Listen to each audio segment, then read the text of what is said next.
হাততালি দাও, হাততালি দাও। আমরা নেশা সামগ্রীর বিক্রয়, ব্যবহার এবং পরিবহন 15 তারিখ অক্টোবর 2024। আজকে এই দিনটা অত্যন্ত গুরুত্বপূর্ণ দিন এবং পবিত্র দিন। আজকে পূর্ণিমা দিন। আমাদের সারা রাজ্যে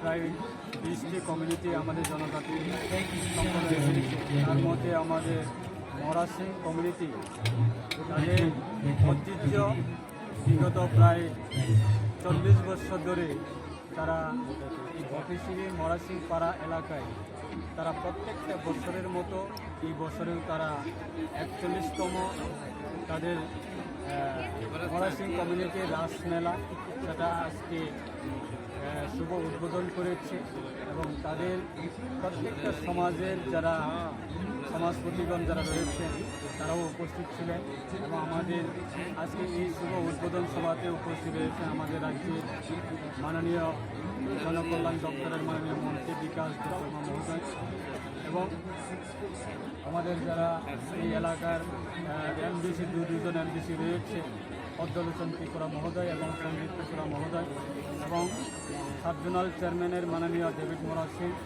এবং joint subzonal chairman Harendra Riya এবং বিভিন্ন আমাদের বিশিষ্ট যারা সমাজসেবীগণ যারা আছে তাদেরকে নিয়ে আজকে এই সুন্দর আমাদের এই রাসমেলা উদ্বোধন করা হয়েছে। সবাই অবগত আছে সারা রাজ্যের মধ্যে। আমরা জানি আমাদের মাতারবাড়ি মন্দিরকে একটা বৃহত্তর একটা উৎসব হতো প্রত্যেকটা বছরে এবং তার মধ্যে সেকেন্ড যেটা দ্বিতীয় উৎসব হিসাবে আমরা সেটা বলতে পারি আমাদের সারা রাজ্যের ক্ষেত্রে এই মরাসিং পাড়ায় মরাসিং কমিউনিটির রাসমেলা।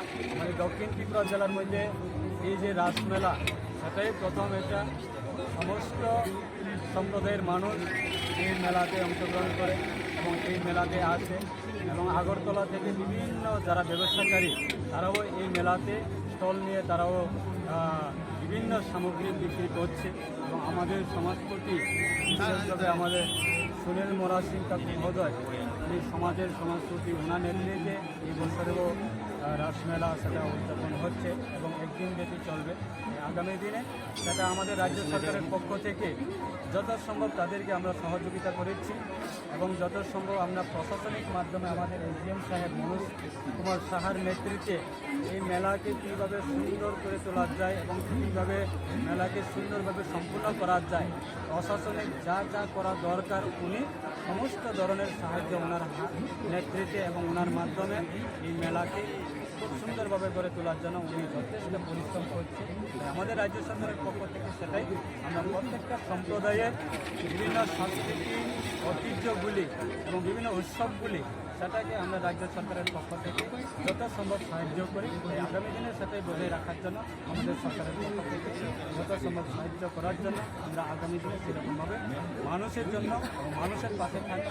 মানুষের এই উৎসবগুলি এই ঐতিহ্যগুলি সরকারের মাধ্যমে সুসম্মান দেওয়া সেটা আমাদের সরকার 2018 সাল থেকে রাজ্যের মাননীয় মুখ্যমন্ত্রী বর্তমান মুখ্যমন্ত্রী প্রফেসর ডক্টর মানিক সাহা মহোদয় এবং প্রাক্তন মুখ্যমন্ত্রী বিপ্লব কুমার দেব মহোদয় নেতৃত্বে আমরা 2018 থেকে সারা রাজ্যে প্রত্যেকটা সম্প্রদায়ের এই ঐতিহ্য এবং এই যে মেলা এবং বিভিন্ন কমিউনিটির ফেস্টিভ্যাল সেটাকে সুসম্মান দেওয়া হয়েছে এবং আগামী দিনে সেরকমভাবে থাকবে আমাদের দেশে।